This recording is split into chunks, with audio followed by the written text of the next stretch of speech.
This show is sponsored by Liquid IV. Culties, I have been having the most hydrated summer of my entire life, and that is thanks to Liquid IV. Liquid IV is clinically demonstrated to hydrate faster than water alone. It's powered by something called LIV Hydroscience, and it's really a very pleasant experience also because Liquid IV is delicious. Listen to some of the delicious flavors you could be trying this summer. Cotton candy, popsicle firecracker, orange vanilla dream, and much, much more. Just one stick of Liquid IV plus 16 ounces of water hydrates better than water alone. Stay hydrated while you're on the go this summer with Liquid IV. Tear, pour, live more. Go to liquidiv.com and get 20% off your first purchase with code CULT at checkout. That's 20% off your first purchase with code CULT at liquidiv.com. The views expressed on this episode, as with all episodes of Sounds Like a Cult, are solely host opinions and quoted allegations.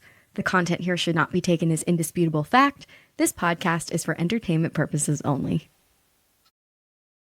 Anytime you criticize something that he says, people believe that he is the only one capable of telling the truth. And that is not the case in any reality, but they simplify it into something that creates an us versus them mentality. And when you start creating this us versus them mentality, instead of creating solutions and thinking about it in a nuanced way, you have a recipe for disaster. Like, who are they? Who's they? Us versus them. Can they stand up? Please. No one loves they, them pronouns more than a conspiracy theorist. Literally. This is Sounds Like a Cult, a show about the modern day cults we all follow. I'm your host, Amanda Montell, author of books including Cultish, now out in paperback. I'm Reese Oliver, Sounds Like a Cult's resident rhetoric scholar. I'm Chelsea Charles, an unscripted TV producer and a lifelong student of pop culture sociology. And I'm Iman Kia, author of Female Fantasy, The Most Famous Girl in the World, and 100 Other Girls. Every week on the show, we discuss a different group or guru that puts the cults in culture. From Christian nationalism to Renaissance fairs to try and answer the big question. This group sounds like a cult, but is it really?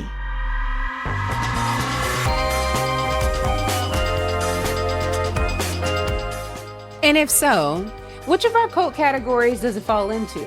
Is it a live your life, a watch your back, or a get the fuck out? Because in this increasingly terrifying modern landscape, cultish behavior and cult-like tactics can be used in ways that range from harmless to deeply dangerous. It can be as benign as calling the top player in chess a grandmaster, or as horrific as drinking milk straight from the udder in the name of purity. Wait, I'm so sorry. I have to interrupt for a second. Sure. Yesterday, I tried my friend's breast milk. Oh, Wait. how was it? Wait, Amanda, I brought this up 2 days ago. I asked a room full of men if they had ever tried breast milk. Like, I went through... And? 3 yes, 5 no. Why were you in a room with so many men? I'm sorry. Thank you so much for asking. I was at a wedding. Okay, You were fine. like, get her out. No, honestly, like, the question stands, but it tasted like the milk at the bottom of a bowl of Honey Nut Cheerios. Really? Ooh. Yum. I can see that. Wait, very important question. Ice or no ice? I considered icing it, but then I was like, no, I want to try it the way From the the house teat. recommends. Okay, Yeah. from the teeth. Okay. Yeah, dope. yeah. No, I didn't like suckle my friend's udder as a...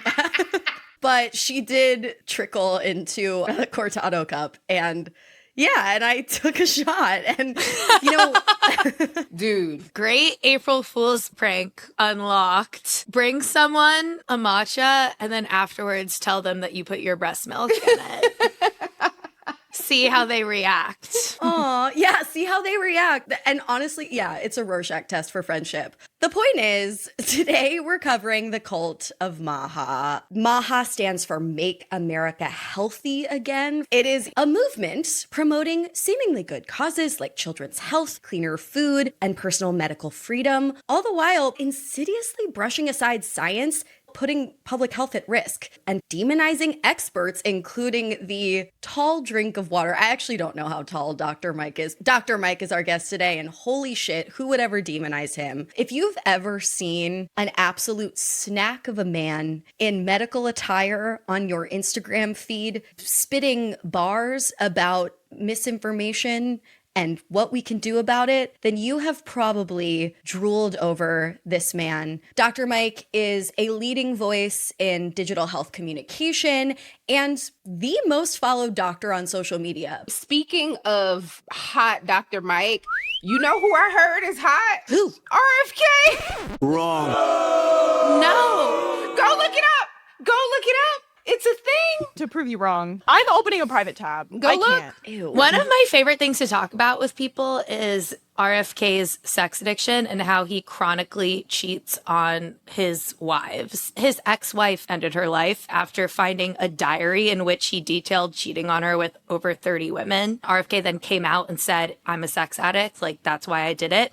And we don't need to include this, but the craziest thing, they buried her body with her family, and then the Kennedy estate made a huge fuss about it. And I think they, fact check me, they had to exhume her body and move it into the Kennedy plot so that she could be buried with the rest of the Kennedy family after RFK, again, cheated on her with upwards of 30 women, as testified in his private journals. And they wouldn't let her rest with her own family members. This shit is crazy. Yeah, that sounds like someone who's had a parasite eat part of his brain. Hey, Yeah. the frontal lobe specifically. Yep. What's up with all these men cheating and keeping diaries? I hear that's what Klay Thompson did as well. I'm like, what's happening? It's cult leader behavior. It is egomaniacal, unhinged cult leader behavior. But yeah, no, he's not hot. He's brainworm eaten, and he clearly looks like someone who doesn't believe in sunscreen. Yes. Look at his skin. I don't know. Listen, I think he's deplorable. And I've also seen this series of videos about him being like a sleep paralysis demon. And I get a huge kick out of those. But I'm just going to call a spade a spade. He may be a butterhead, okay? Back in my day, that's what we called him. Hot bod, brainless, not cute in the face. I love that we're immediately himbofying RFK Jr. But oddly, his appearance is among the least of his offenses.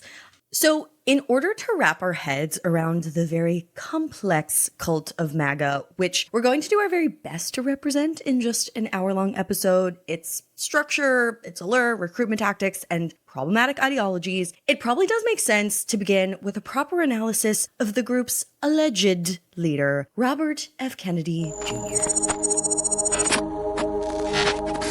Robert Francis Kennedy Jr. is an American politician, environmental lawyer. He's a conspiracy theorist, and he's an anti-vaccine activist, currently serving as the 26th United States Secretary of Health and Human Services, a position he has held since 2025. He is also obviously a member of the Kennedy family, a son of Robert F. Kennedy, and a nephew of U.S. President John F. Kennedy. Chelsea, could you maybe walk us through some of the most unsupported and cult leadery health claims that Robert F. Kennedy II has made? Of course, gladly.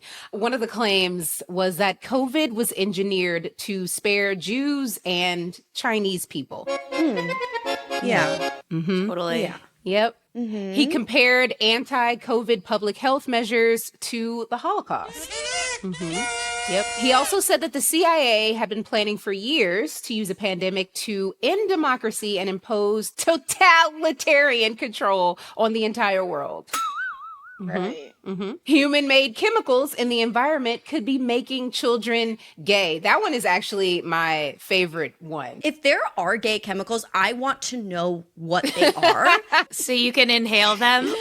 He also said that usage of antidepressants has led to school shootings. He said that fluoride in drinking water causes arthritis, bone fractures, bone cancer, IQ loss, neurodevelopmental disorders, and thyroid disease. That one has really reached the people. Oh, yeah, we're going to get into it later, honey. He also said that they are the man putting 5G high-speed broadband service to harvest our data and control our behavior. Ooh, this is a great little syntactic thing to focus on. Whenever sort of anti-science or feelings over facts type cult figures disseminate their opinions, they often use this general phrasing of they say, which is conspiratorial. Yes. Who are they? Who they? They. Us versus them. Can they stand up? Please. No one loves they, them pronouns more than a conspiracy theorist. Literally. Okay, so more into RFK Jr.'s ridiculous claims. He also said that autistic children will never pay taxes. They'll never hold a job. They'll never play baseball. They'll never write a poem. They'll never go out on a date. Many of them will never use a toilet unassisted. I love the baseball addition to that. They'll never play baseball. You could just put words together in any order you want. Okay, exactly. Nexium survivors, one of whom we've interviewed on this very show in our Cult of Self-Help episode, Sarah Edmondson, often referenced Keith Raniere's word salad. Like, if you state anything confidently enough, combining legitimate claims with utter nonsense, with words that sound scientific, with words that sound mystical, discerning people give up because they don't know where to begin with you. And people who are already intrigued or full-blown in will just also kind of tune you out, but listen to the confidence of the delivery and be like, yeah, sounds good. Yeah. It's called parrhesia. It's the rhetorical ability to speak super candidly, but it doesn't even necessarily matter the content or the truth of what you're saying. Parrhesia? Yeah. Ooh, the ancient Greek concept of frankness. Risky act of speaking truth to power or speaking filterless garbage to power. But at a certain point, the two notions get scrambled. Colloquially referred to as word vomit. Yes. Salad is too healthy. Yeah, guys, it's the Cult of Maha. We're only having word smoothies and word salad. Word smoothies. Okay. So this claim is the most famous one, that he contracted a parasite which got into his brain and ate a portion of it and then died. Most believable RFK claim. Yeah, absolutely. A lot of the other claims had to do with his extramarital affairs. Like Iman mentioned at the top of this episode, he kept a diary that kind of documented all of his affairs he had while married to his second wife. He also was reportedly sexting a reporter while married to his third wife.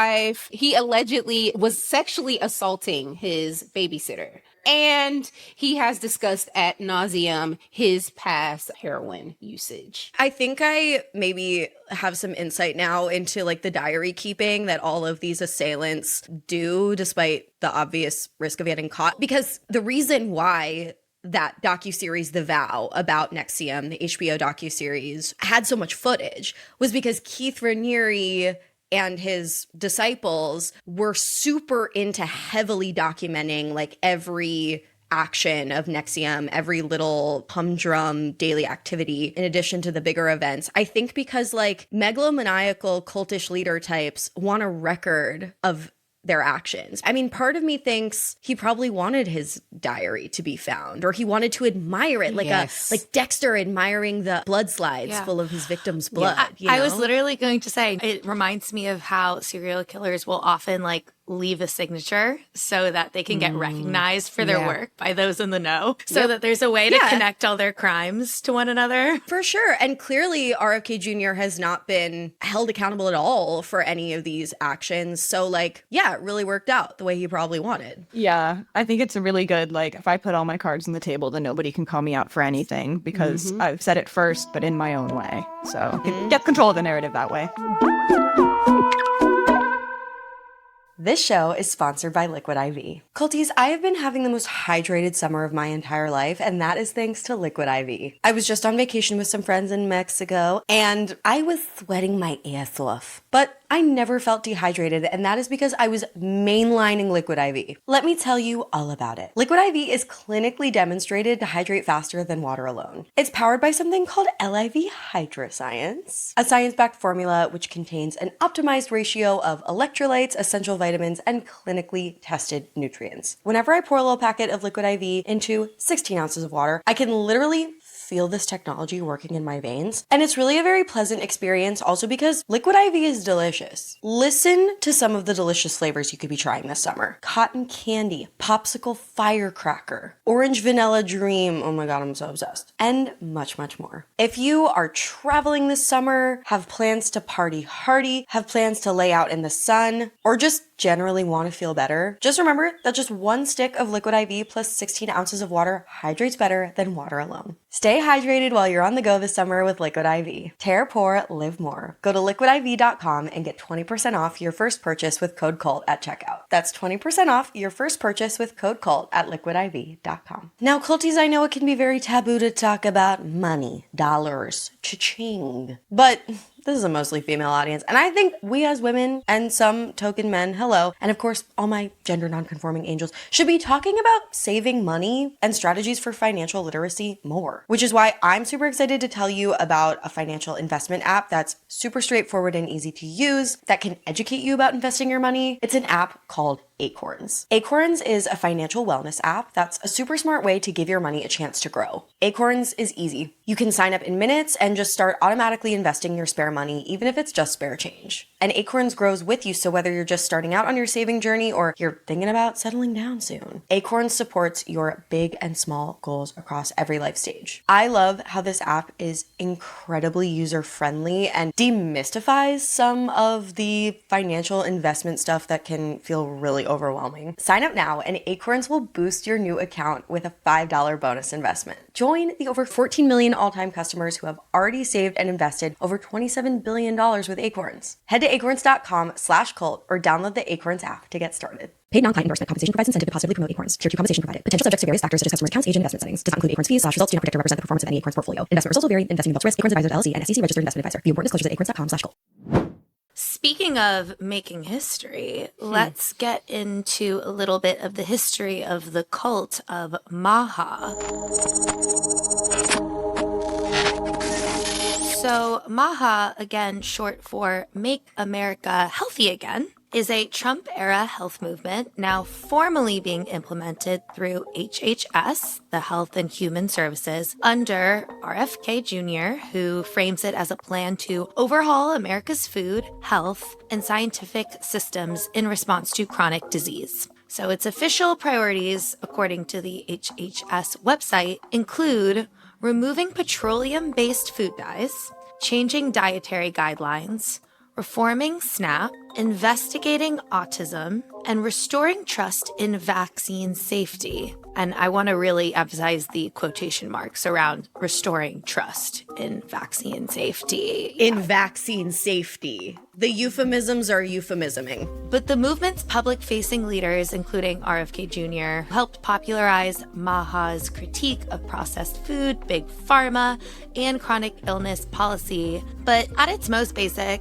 MAHA claims America is sick because corrupt institutions, pharmaceutical companies, food corporations, and federal agencies have hidden or ignored the quote-unquote root causes of disease.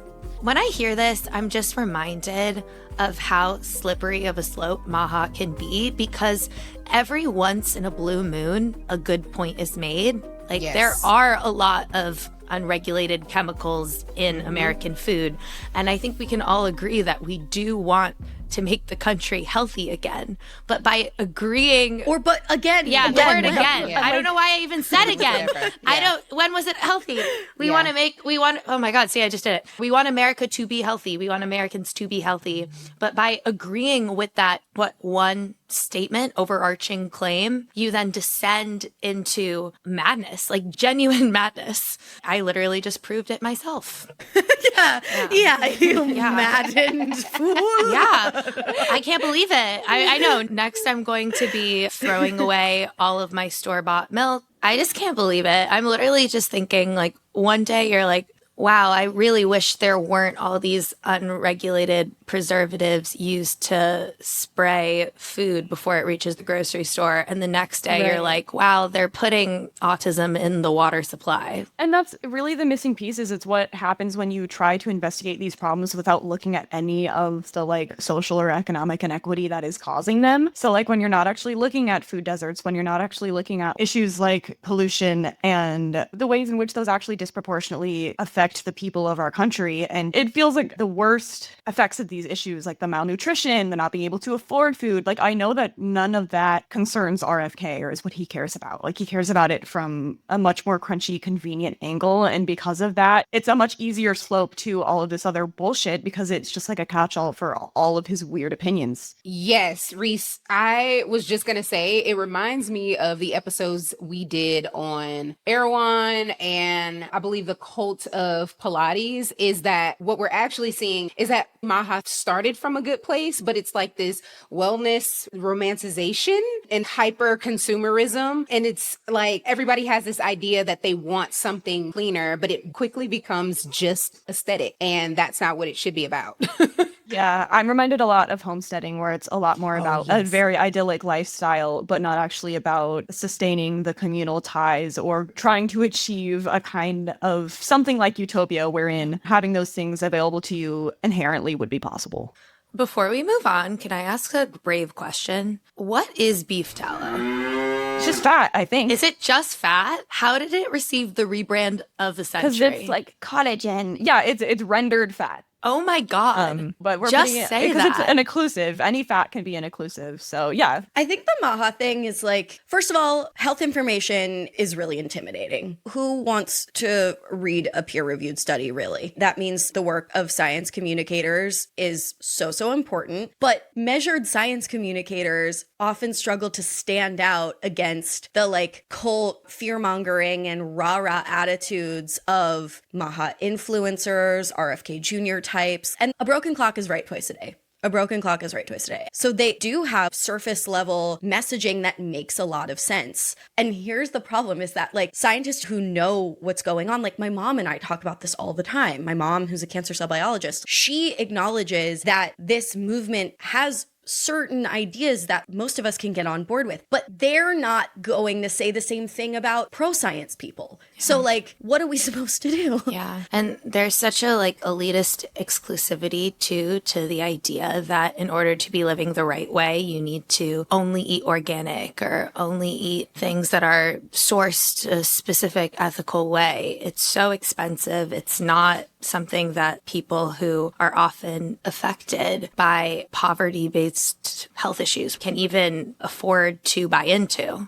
So ultimately, it's not even helping the people that are impacted the most by systemic imbalance when it comes to health in this country. And what you're talking about, Iman, is some of the cultiest aspects of the MAHA movement. It grabs people through legitimate frustrations. The American healthcare system is expensive, rushed, confusing, and often dismissive, especially towards women, people of color, disabled people, chronically ill people, and parents desperate for answers. It borrows older, crunchy ideas from the left, like organic food as medicine and anti-corporate wellness, and then fuses them with right-wing distrust of government, vaccines, and public health agencies and science. It literally is where the horseshoe closes. Absolutely. Right there. Some of MAHA's health claims are that seed oils are toxic and causing chronic disease. Toxins in food, like food dyes and additives, are primary drivers for illness. Vaccines are dangerous, unnecessary, or linked to autism. Chemo is more harmful than cancer itself. Supplements and detoxing can replace medical treatment. Raw milk, baby, that raw milk. Do y'all know? I saw in Sprouts, I'm pretty sure I saw a bottle of raw milk being sold. And I love Sprouts, but I was like, listen. Yeah, it's kind of everywhere now. And something else I'm seeing that's funny, I saw a reel the other day. I couldn't tell if it was satirical or not, but it was like, life hack, boil your raw milk. No! What is that supposed to hack? Not pasteurizing it. That just makes it regular milk. No, Life hack oat milk. Yeah. Life hack Life oat milk. hack, let's repackage something that already exists and sell it to people. Let's make the Doritos ourselves, all trad life. Okay, so as one KFF Health News piece put it, quote, the MAHA movement capitalizes on many of the non-conventional health concepts that have been darlings of the left. But in an environment of polarized topics, the growing prominence of leaders who challenge what they call the cult of science could lead to more public health confusion and division. And this is what entry to this cult looks like and how this cult preys on the vulnerable, a scared patient with a new diagnosis, or a mom who's worried about her autistic child, navigating an understaffed, overwhelmed healthcare system that is draining their life savings. And it's like, no wonder people turn to alternative sources, much in the way that cults offer alternative lifestyles for people who are looking to ultimately better themselves. Yeah, and this is one of the reasons why, like, we can poke fun of and laugh at. I mean, I guess we've mostly just poked fun of and laughed at RFK Jr., but like, we can roast followers of this movement, but like, who can really fault people too much? I'm saying that, but I really struggle. And yet, I don't necessarily blame people who are seeking answers for some of their most urgent and pressing problems that are rooted in very real things. I completely agree. I'm someone who struggles with chronic illness and autoimmune disease. I have gastroparesis and eosinophilic esophagitis, which are two like digestive illnesses that are truly like hell on earth. And when I am at my most sick, I would do anything anyone told me just to feel relief for a few hours. And that includes cutting out seed oils. That includes avoiding food groups that I previously knew to be entirely consumable and not the cause of my illness. I think like because holistic medicine really can be so life-changing for people, it can be really hard to realize when you're towing the line and when you finally cross it. Totally. Yeah. And to like bring it back to cult analysis, there are so many red flags already. There's a serious health upheaval happening in our culture right now, which like creates the conditions for alternative solutions to emerge. Most of the people who are joining this movement in the most extreme way are people of some privilege.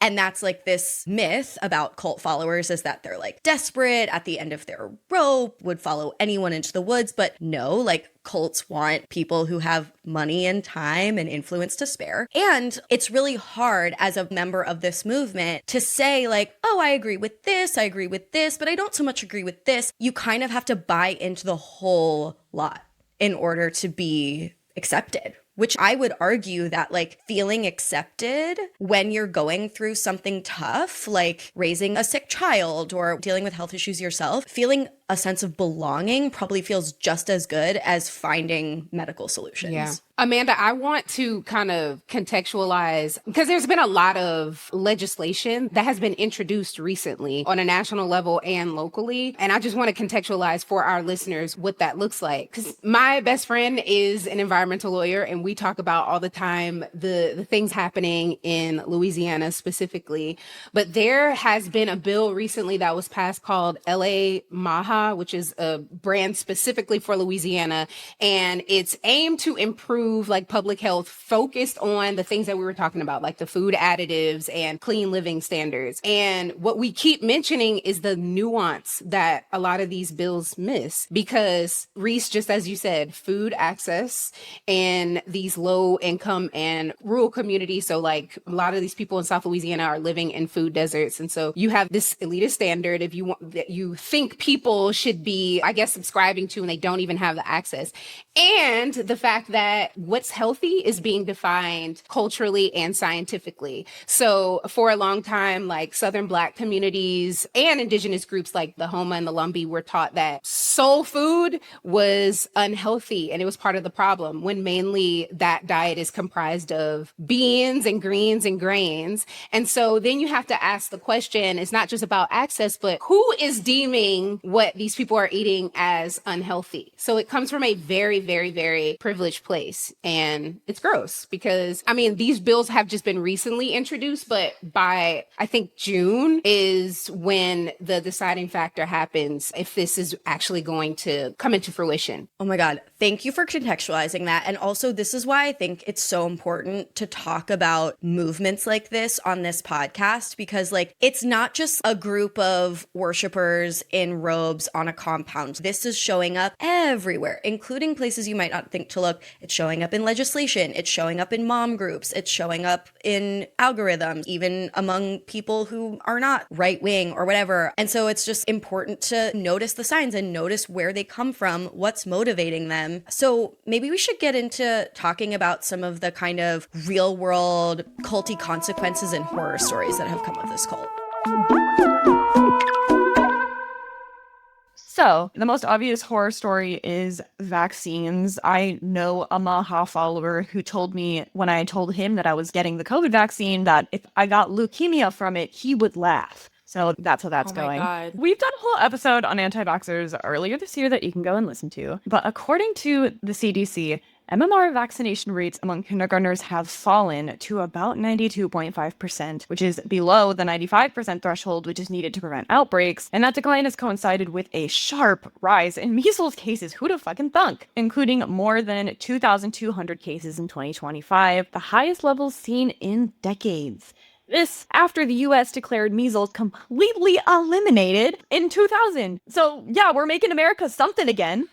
I don't think it's fucking healthy. We're making America measly again. Literally making America measly, mumpy, eating out of canned food. America Awful. mumpy. He is outrageous. Mama. Reuters reported that a 2025 through 2026, that's a long time, South Carolina outbreak alone sickened 997 people, 932 of them unvaccinated, quarantined 874 students, and cost the state an estimated $2.1 million. Wow. Another horror story is what happens when, quote unquote, doing your own research leads to rejecting modern science that has been proven. The National Cancer Institute summarized that breast and colorectal cancer patients using alternative therapy as initial treatment were nearly 5 times as likely to die after a median of 5 years. Real quick, colorectal cancers are on the rise among people under 35 and are often diagnosed at a late stage because like doctors don't take us seriously. We're too young, like we don't know how to recognize symptoms, but also like we're not getting colonoscopies. So I'm trying to get a colonoscopy this year. Girls trip. Wait, oh my God. Get ready with me to get a colonoscopy. That so sounds like a goal. I love that.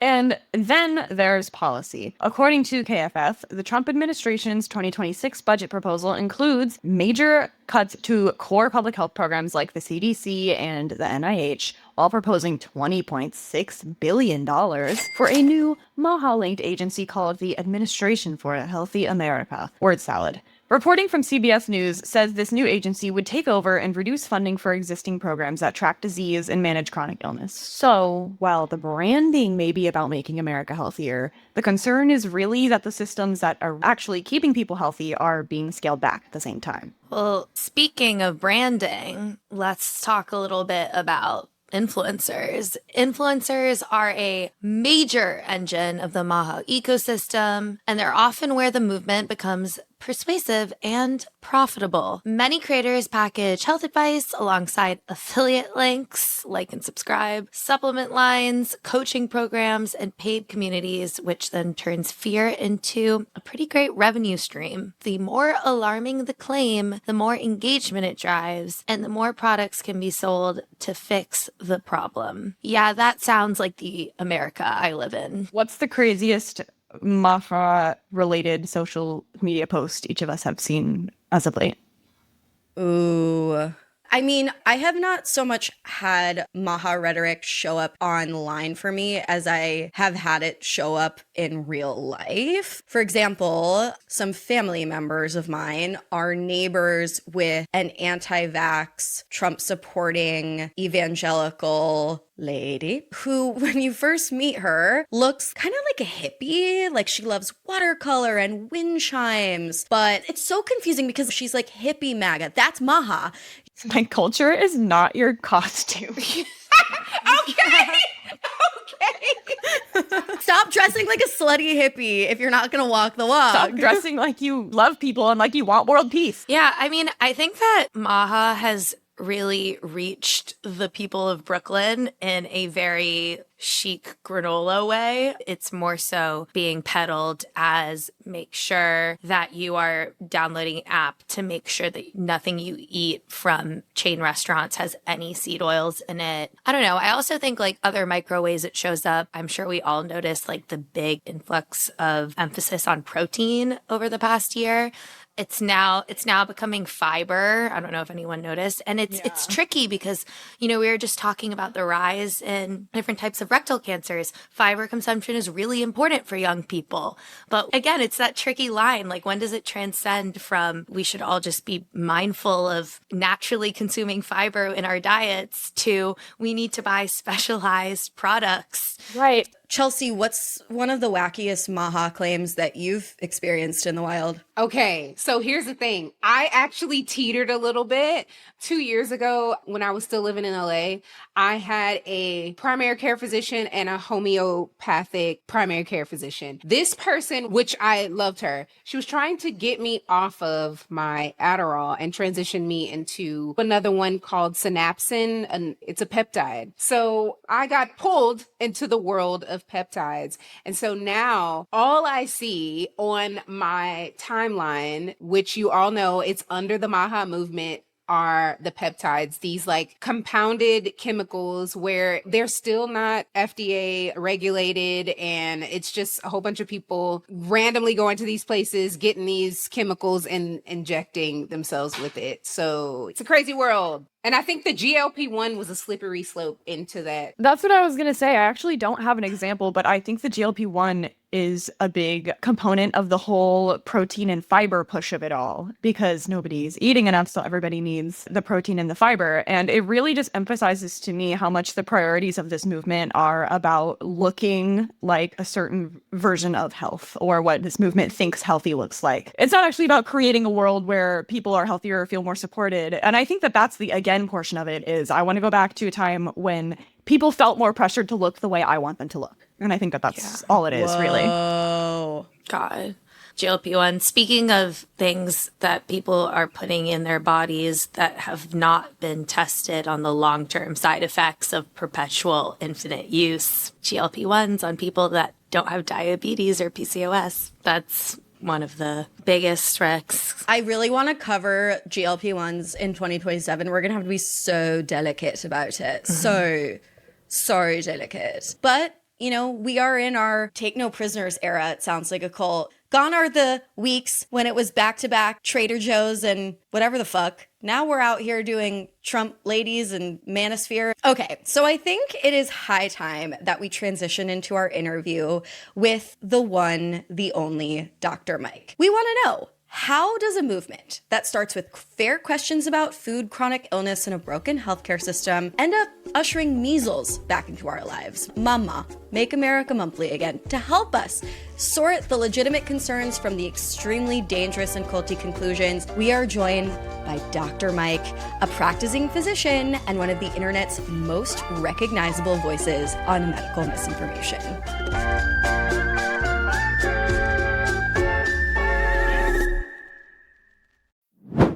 Dr. Mike, wow, we are all so starstruck, but we will not allow that to compromise the integrity of this interview.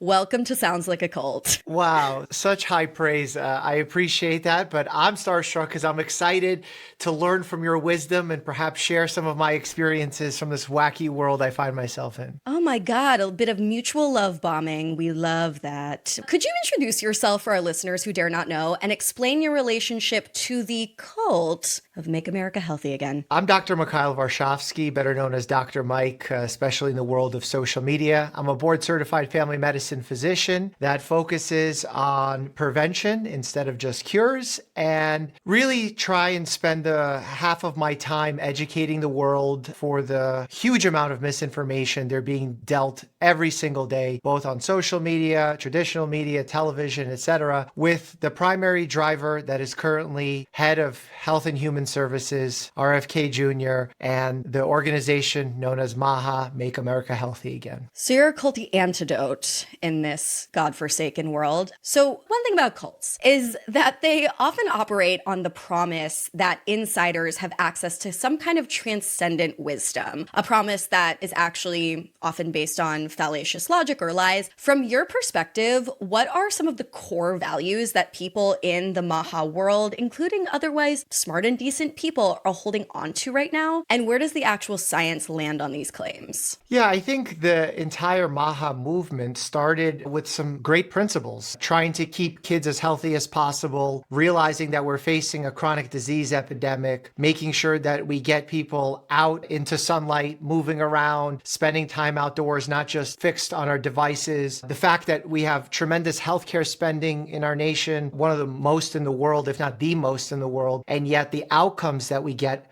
are far from good. And then on top of it, the lack of access for many people who want to participate in our healthcare system and unfortunately face barriers. So the MAHA movement really had an upswing with all of these true issues circling their lives, because that's the reality they face. And I'm not one to disprove that. I think that is the true reality. I see my patients struggle with this all the time. The issue with the MAHA framing of it all is twofold. One, when they titled the movement MAHA, they say that they want to make Americans or make America healthy again. And what I don't understand as a doctor is, where is that again? When were we healthier than we are today? Do we want to go back to a time prior to the polio vaccine, to the time prior to antibiotics, where if you stub your toe, that could be a death sentence? So I don't quite know what the again portion of the MAHA titling refers to. That's something I've yet to get an answer on. And then the second portion, as you mentioned in your opening, this moral superiority of hidden wisdom, that they know something that everyone else doesn't know, and anyone that disagrees with them means that they're lying. It's further proof of this conspiracy that's happened. I think those are the two major through lines within the MAHA organization that I think ultimately work against what they're trying to achieve. And that's what's most disappointing to me, because all those individuals that want to be healthy, that want their children to be healthy, I want that for them. But the things that they're advocating for and the way they're going about it is actually going against those goals. So not all modern day cults do have a clear leader, but you already mentioned MAHA's Lord and Savior, Robert F. Kennedy Jr., who I guess does kind of seem to fit the role of cult leader, in addition, I guess, to certain influencers who do make up a lot of the online evangelizing and recruiting. But my question for you is, what qualities do you think make RFK Jr. just so influential? And do you think they mirror cult leader qualities in any capacity? Yeah, it's tough to say. I even would hesitate to call him a cult leader. It's almost this cult-like personality. And the reason why I make that distinction is because I don't want people to feel shut out from this conversation. In the discussion of MAHA and all the topics that we're bound to get into today, I want to feel like we're bringing people into the fold with transparency, with honesty, because those are all the things that Secretary Kennedy and the other members of the MAHA movement, they preach, they say that they espouse, but I want to uncover the fact that that is far from reality. But I do think that there's a cult-like presence there, because what's interesting about Secretary Kennedy is he had this popular start, probably driven by the political name and the fame that came along with that. Then he was an environmental lawyer advocating on behalf of citizens who want a cleaner environment. He came up during a time when there was already an incredibly high level of governmental distrust following the COVID-19 pandemic. So all of these ingredients kind of were simmering to the top. You have the distrust of the government. He feels like an everyman who's advocating against large corporations, against governmental control. And that's why you see this interesting flip where initially he ran for president as a Democrat. Then when that was becoming not so successful, he swapped to independent, only to join the Republican administration of President Trump. And it goes to show that the way that he's actually garnered so much support for the MAHA movement is that he's transcended partisan politics and combined a lot of these different principles that each party espouses and brought them into the fold. What also makes me believe that he has a bit of a cult-like persona is that anytime you criticize something that he says, people believe that he is the only one capable of telling the truth. And that is not the case in any reality. Even when I speak, I believe I should be questioned, I should be challenged. In fact, recently I had Jesse Eisenberg on my podcast, and he was asking me about ChatGPT and medical advice, and he thought I was going to say that I hate it. I surprised him and said, I don't mind when patients do it. And he said he was ready to challenge challenge me. And I was excited for that because I think we should all be challenging each other. If you want to have good ideas, you need to have them challenged. In fact, that's kind of the cornerstone of science. When we want to put forward a hypothesis, an idea, a theory, we need to try our best to disprove that idea in order to see if it can stand on its own. And I don't think what Secretary Kennedy does is science because he believes if you disagree with him, you're part of the problem, instead of being open-minded and listening to his critics and allowing that discourse to make all of our ideas come together and function more optimally. I love so much of what you're saying. The idea of bringing people into the conversation by hedging our language, saying cult-like presence, cult of personality, cult leader energy. You know, we hedge on this podcast through humor rather than precision or like measured professionalism. But I think they're both valid ways in. But thank you for that. And also, I loved that conversation between you and Jesse Eisenberg. It was such a beautiful representation of like non-toxic masculine discourse. And I was like, this is required viewing. Well, not required. This is gently, if you want to, Prescribed viewing.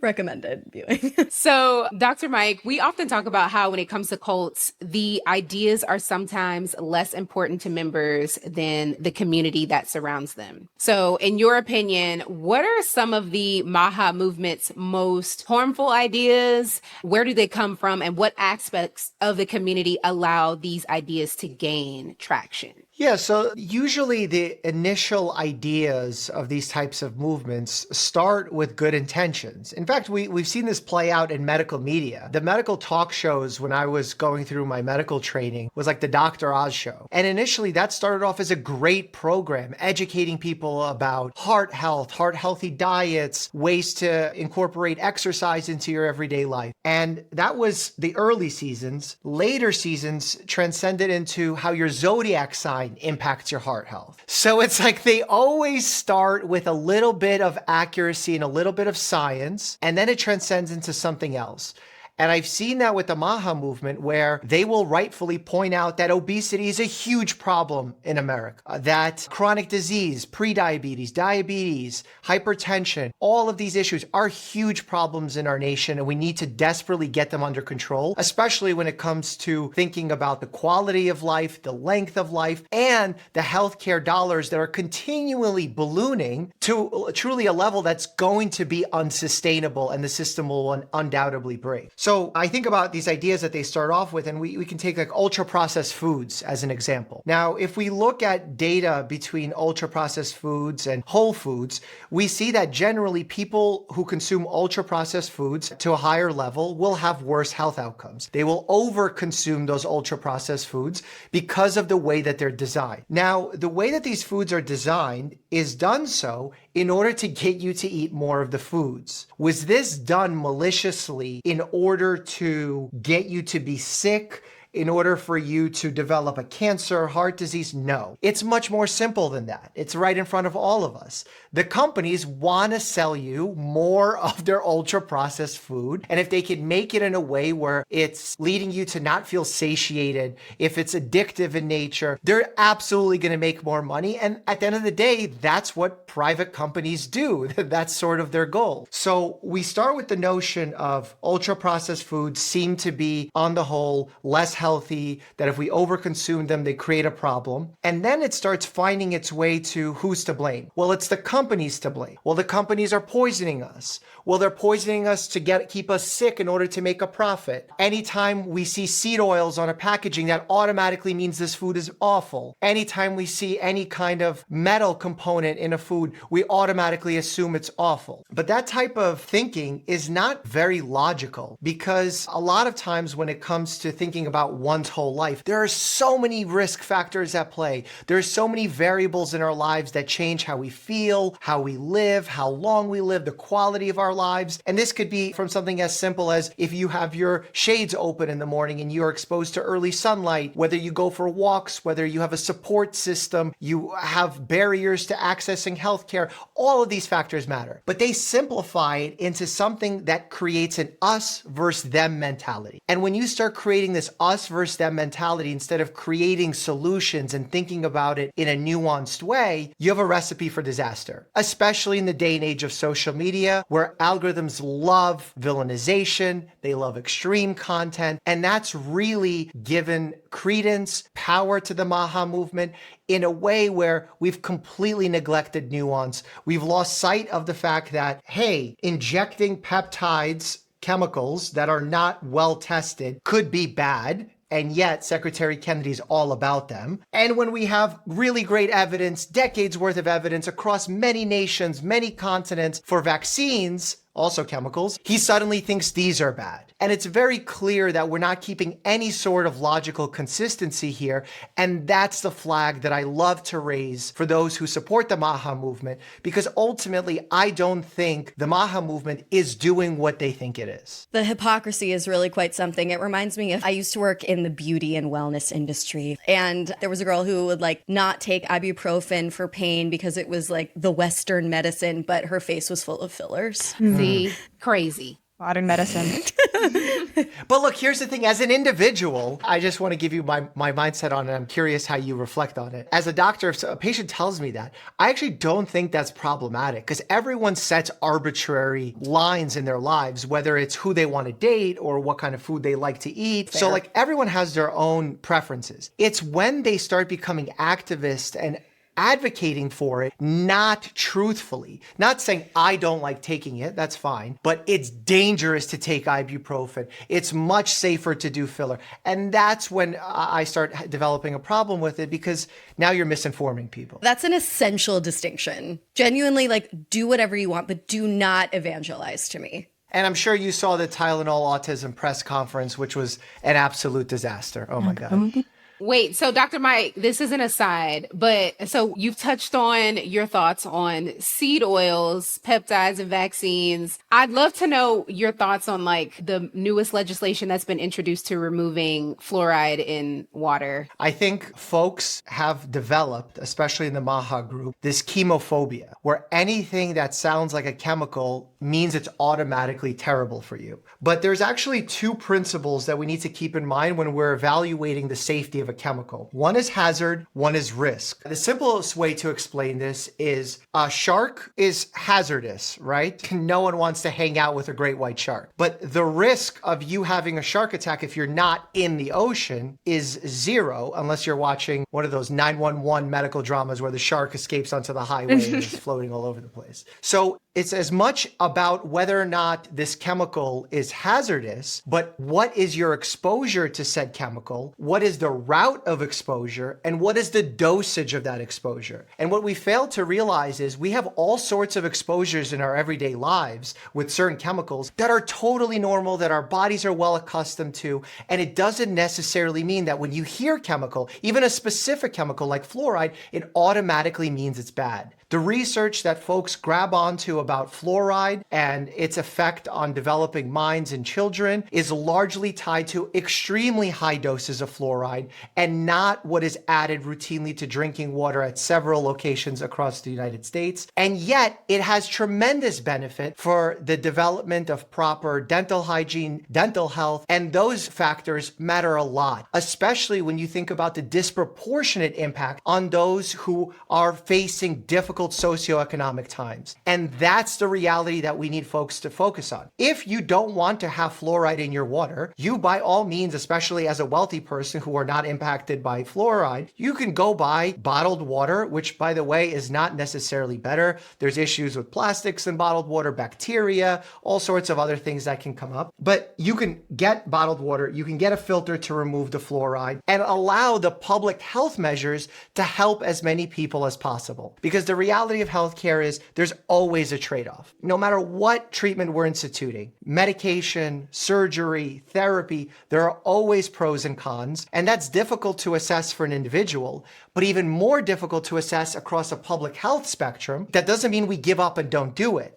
We do it and we try and do it as best as we can with informed consent, educating people on the research that needs to be done. And actually, I think that's the strongest word of all of this. We need to do the research. When Secretary Kennedy has cut hundreds of millions, if not billions of dollars for research surrounding treatments preventing things like pancreatic cancer, ALS, I mean, diseases that are catastrophic if one of our family members, God forbid, is to develop it. And yet, instead of saying, he is questioning fluoride, great, do a study on it, fund the study, let's talk about those results of that study. But that's not what he's actually interested in doing. He's interested in scoring political points, getting those PR wins, talking about titanium dioxide being removed from Skittles, instead of fighting the real barriers that truly improve public health. Getting people insurance coverage, making sure they have transportation to their appointments, getting them stable work, mental health care access, getting all of these pharmaceutical industries in line so that they can act more transparently, that they can actually explain why they're choosing certain prices for their medications, have them be even more stringent with their research, come down on conflicts of interest equally hard as you do for the financial industry, as you do the supplement industry. So as you could tell, I get really excited about this.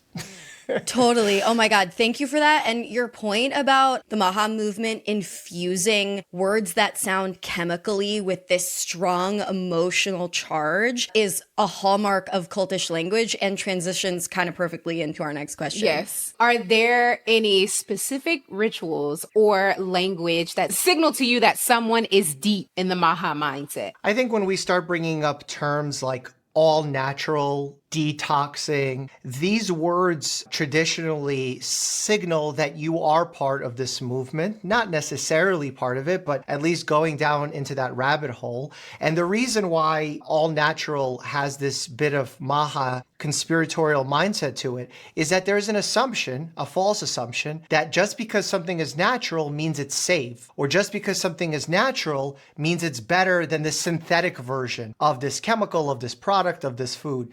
And that's also not true. So that's where that nuance needs to come in, and we need to leave our assumptions at the door and try our best to understand what research shows, what research is valuable, what research we need to take with a bit of grain of salt because it's not accurate, and fight back against all of these labeling and words that essentially someone else is trying to sell us. Because if we look at packaging nowadays, there's so much fear-mongering that goes on when you're just walking down your local grocery store aisle, from non-GMO, gluten-free. Like I saw the other day a chicken cutlet, like an actual just piece of chicken with no bread around it, and it was labeled gluten-free. Or salt that was non-GMO, and it's like, it's not an organism. You don't need a GMO sticker on it. But this is that type of marketing that is almost like a dog whistle for those in the MAHA community. So you've already touched on this a good bit, but distrust of doctors has given way to many modern day cults that we have covered, from like anti-vaxxers to multi-level marketing people. But one really complicated thing about cultish groups is that there is always a grain of truth to their thinking. So what are those real problems with the American healthcare system that the MAHA movement is tapping into? You've named a few already. And what do you think would actually fix those problems in a non-culty way? Yeah, I think it starts with not enough access to insurance coverage, no time that your doctor spends with you, or at least not enough time that the doctor spends time with you, difficulty in accessing primary care, the fact that we spend so much money in our country on healthcare, and yet so many people can't access it. And the ones who do can end up facing bankruptcy because of surprise billing or issues related to their insurance being out of network, and all these games that these large corporations play at our expense. Now, all of these issues are real, and they require simple, boring solutions. It's almost like when people ask me about longevity, because it's such a hot topic right now. Like, everyone wants to live forever. Everyone is Brian Johnson reincarnated. And the reality is, the things that help you live longer and a better quality of life are the boring things that grandma told us about. Sleeping well, making sure you're getting enough, exercising. It doesn't even matter what kind of exercise you do. You want to do Pilates, CrossFit, weightlift, marathon.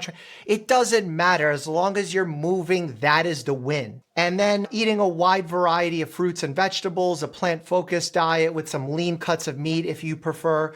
So that is what gives you the best bang for your buck. And obviously avoiding bad habits that we know are detrimental to health, smoking, excessive alcohol consumption, etc. So that is the cornerstone of longevity. And yet that is not what the majority of social media or podcast bros will tell you. They will try and sell you this shiny miracle promise of a red light bed, hyperbaric oxygen chamber, cold plunge, a cold sack to hold your genitals in while you walk into the sauna. What? I'm not making this up, by the way. This is a new world that we're living in. I was not ready to hear cold sack at all. Wait, is that because like heat is bad for male sperm? Like, you need a cold sack to protect it while you sauna? Well, it's not supposedly. Heat has a negative impact on sperm for sure. That's actually why the scrotum is descended from your body. It keeps the sperm cells away from the heat of your body. So they're a couple of degrees cooler.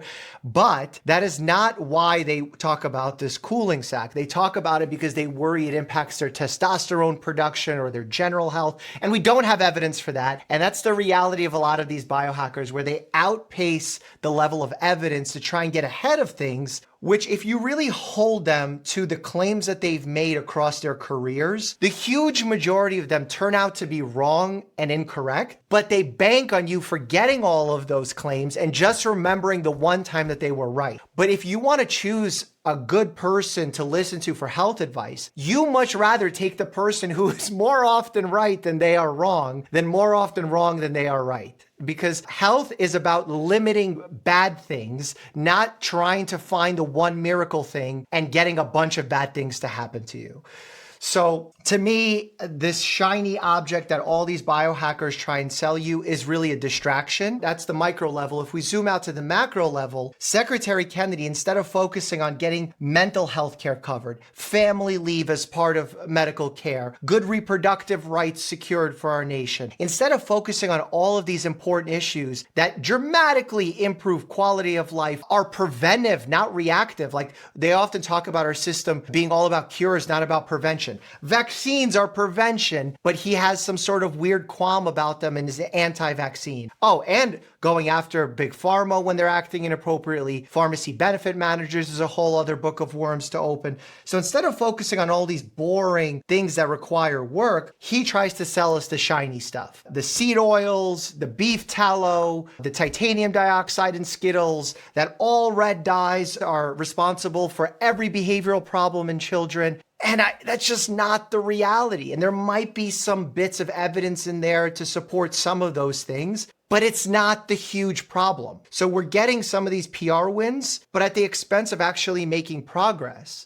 And when it comes to making us healthier, we need to invest in innovation. And the exact opposite is happening. We're having a cutback on innovation. We're losing the most brilliant minds in our country that are going abroad because they're losing all their grants. I personally know at least a half dozen scientists whose labs have closed and they had to relocate outside of the US because their research is no longer being funded. So I don't know how one can claim that you're trying to make America healthy when you're focusing on the shiny object, not going after the big wins, and cutting back the one thing that can give us hope for creating a healthier future. From defunding real scientific innovation to removing the coating off of Skittles and apparently cold sacks for your balls while you sauna. I'm not going to be letting go of that. What do you think is the number one? Is that going to be the title? I'm just like so shook by this. I'm trying to imagine the kind of man who makes that kind of investment in his future. What do you think is the number one cultiest thing about MAHA? Like if you had to pinpoint just one belief or worst case scenario. I think it's the hypocrisy that they believe that they have this unique wisdom that lead them to be very strong skeptics of Big Pharma, governmental agencies, the failing medical system. And that's not necessarily a bad thing. The bad thing actually comes from the fact that they do it unilaterally, that they don't then have some of that skepticism for their own in-group and things that their group supports. So it's good to be skeptical of Big Pharma. I advise it. I encourage all my residents that I train in my hospital to be skeptical. But I don't tell them just to be skeptical of Big Pharma. You also need to be skeptical of the supplement world, all of these natural miracle promise formulas that RFK swears that he loves and enjoys. So I think it needs to be bi-directional. It needs to be fair. And it needs to be honest, because if we look at the pharmaceutical industry, while I am skeptical of them, and they've certainly done us a disservice with the opioid epidemic and all these other issues over the years, they at least have to prove their medications work. They have to prove some sort of safety profile. They have to do interaction checks to show how these medications interact with others. And guess what? If they do something bad, their profits are at stake, so they have some sort of liability. You have someone to come after. But in the supplement world, where these supplement companies open and close, it seems like week in and week out, there is no liability. There is no proof that needs to happen in order to make a supplement. I can right now make whatever formula I want, bottle it up right here, put it in a nice can and say, this is equivalent health benefit to cold sacking in the sauna. And suddenly people might buy it, So you need to be honest about it. Yeah. And, I think that comparison right there really just sums up the wide variety of insidious ways that this movement can get to you. Like, no matter where you are, no matter what you like to do, MAHA will find a way to make you feel like you're not being healthy enough. So I guess my question for you is, it's pretty likely that all of us know somebody who's in deep. If we have a friend or family member who is deep into MAHA, maybe they just wanted to start eating healthier, fell down a rabbit hole, how do you recommend talking to them about it without pushing them further in? Yeah, I think you have to lead with empathy and understanding. What I like to do, and I feel like I've done this at baseline ever since childhood, is be curious about other people. And when someone has a unique belief that you disagree with, if you go into a conversation trying to persuade that individual to change their mind, even if you have good intentions in doing so, the odds of you being effective in doing that are quite low. The best ways to get someone to be open-minded, to see your point of view, is to also be open-minded and see their point of view and see where their logic comes from and be curious about that. I did this Jubilee surrounded debate format a couple of times. And even though all those people disagreed with me, some of them hate the healthcare system, maybe even hated doctors. Afterwards, we had productive conversations. Some of them asked for selfies. Some of them changed their minds after those debates. And it happened because instead of talking like doctor and patient or doctor and non-expert, we talked like humans. We were both genuinely curious in one another. And the more you approach it in that way, I think the more successful you can be. What if you got on their level in terms of conspiratorial whispering and you were like, oh my God, wait, you know what I've heard about? There's this supplement that you can put in your water. It's called fluoride. I don't know. And it's really it's kind of controversial, but that's why we like it. And I don't know. I hear think it's banned now. Teeth, really... I like this reverse psychology. yeah. I hear it's it could make your teeth amazing. What do you think? Fluoride? Definitely a strategy worth studying. Thank you. I'm gonna give it a go. Okay, so Dr. Mike, before we let you go, we're gonna play a little game with you. It's a new game for Sounds Like a Cult called Claims Court. So we're gonna read you a series of health claims, and you're gonna have to guess whether each claim was made by a MAHA influencer or a notorious cult leader from history. Ooh, okay. The first one goes like this. Mental illness and physical illness are caused by spiritual trauma and can be cured through our methods, not medicine. It feels MAHA. It does, doesn't it? But instead, that is a Church of Scientology claim. Oh, is there overlap there? I don't even know. I'm not familiar enough with Scientology. I'm sure. I don't know. They're powering their speed runs with extra protein and all the gym bro stuff. Okay. Next one. Nicotine pouches can combat Alzheimer's or ADHD. I think I even know who may have said this. Is it Tucker Carlson? It so would be Tucker Carlson, wouldn't it? He loves those things. No, it's Jillian Michaels, who's technically a MAHA influencer, but also a cult leader in our opinion, as we've covered her on our Biggest Loser episode. I feel like she did an appearance on his show. I feel like it was close. No, definitely. Yeah, Definitely close. close. Yeah. No, you get a point. And that sounded like Tucker. So, onion water should be tried before over-the-counter medications like Tylenol. Well, it has to be recent because Tylenol wasn't a thing in the ancient times. So I'm going to say MAHA. Correct. That was MAHA influencer, Diary of a Crunchy Mom. Wow. Well, the crunchy mom thing is interesting. It goes to show how right now, obviously, the MAHA movement is quite libertarian, Republican, but it used to be on the Democratic side. So it's interesting how the movement has sort of, I don't even know if fracture is the right word, kind of coalesced. Yeah.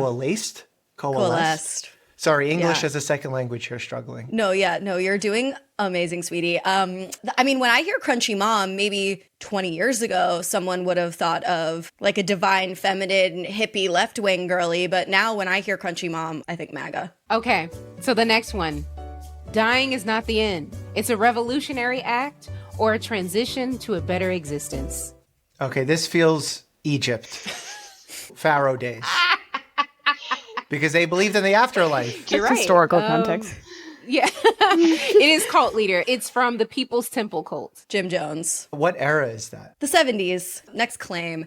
Yoga and meditation alone can cure serious diseases and eliminate the need for medical treatment. Cult leader or MAHA? I mean, that's MAHA for sure. And I'm trying to see who would say that. Yoga. I don't want to get in trouble saying someone's name. So who is it? You don't have to. Yeah, I mean, you added that dimension to the game. It's totally unnecessary. But that was actually a claim made by the Bikram yoga cult. I don't know if you've seen that. I did watch that Netflix documentary on it, and it was creepy. Yeah. Indeed. Next one. You can purify your body and mind through extreme fasting and isolation. Oh, this feels like Wim Hof. It does feel like Wim Hof. It is not Wim Hof. It is a cult leader. It is the Love Has Won cult. Oh, okay. Next one. All of your maladies, from self-esteem to sadness, are caused by parasites. By parasites? It feels like there's going to be some ivermectin tie or something, so it feels MAHA. Definitely MAHA influencer. It's Kim Rogers, the self-proclaimed worm queen. Oh, worm queen. Great that exists. Love that. Okay, our final claim. Colloidal silver and alternative remedies can heal the body and protect against disease. This feels like that naturopath dude on YouTube. I'm going to say MAHA. That was the Love Has Won cult. Again. Oh. Lots of overlap. What is that called? Because it sounds so lovely. Like, I want to support it. It's the Galactic Federation of Light, new religious movement. This lady, Amy Carlson, Mother God. Just, it's pretty run of the mill. Yeah, mother God. Yeah. But this game is interesting because it just goes to show how if you package the same ideas under a cult leader aesthetic versus like a mainstream MAHA aesthetic, then suddenly it seems worse, but actually it's all kind of the same. Yeah, that's the thing with these cult leaders. You have to remember that it's like, if you want to make a good decision for your health, look for the evidence, not the charisma. Dr. Mike, thank you so much for joining this interview. What a thrill. If people want to keep up with you and your mission, where can they find you? We are Dr. Mike on every platform. I should have come up with a more interesting name for our channels, but it's self-titled. And the biggest takeaway that I'd love for folks to get from our conversation is that I and the healthcare industry are partly to blame for the rise of MAHA. We've had a lot of failures in not giving enough time to our patients, in creating a system that doesn't keep them as the top priority, in feeling like we didn't need to be there to answer their questions on certain platforms, especially social media. And as a result, we've created these vacuums and a distrust that has led people to seek answers elsewhere. And in this case, happens to be in the wrong place and ultimately going to harm them. So I hope we can find a way to seek understanding, bring folks into the fold, and ultimately overcome this tremendous health challenge that's before us. Thank you so much. You?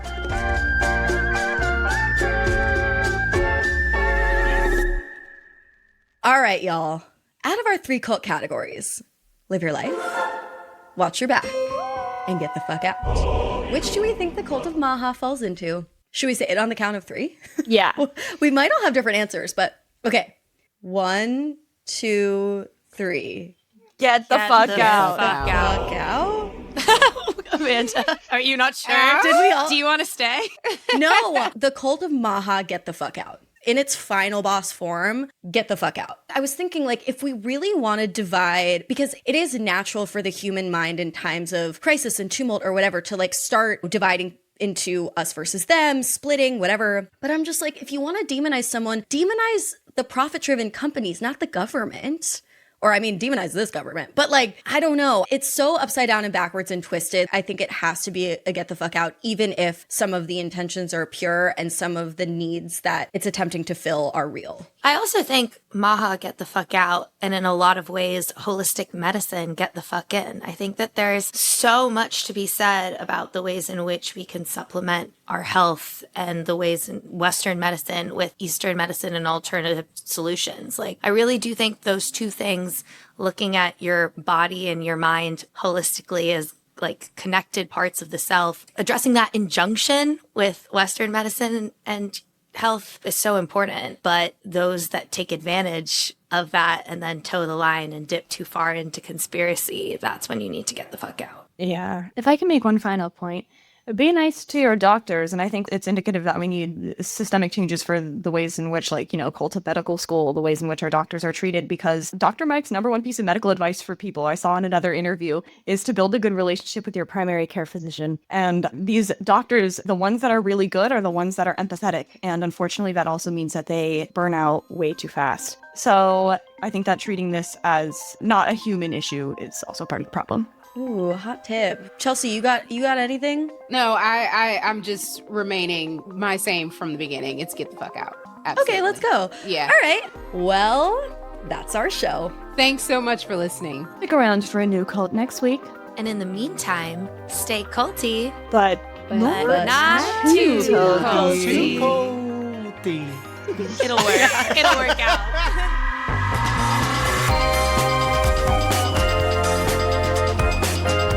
Sounds Like a Cult was created by Amanda Montell and edited by Jordan Moore of The Pod Cabin. This episode was hosted by Amanda Montell, Reese Oliver, Chelsea Charles, and Iman Haririkia. Our managing producer is Katie Epperson. Our theme music is by Casey Cole.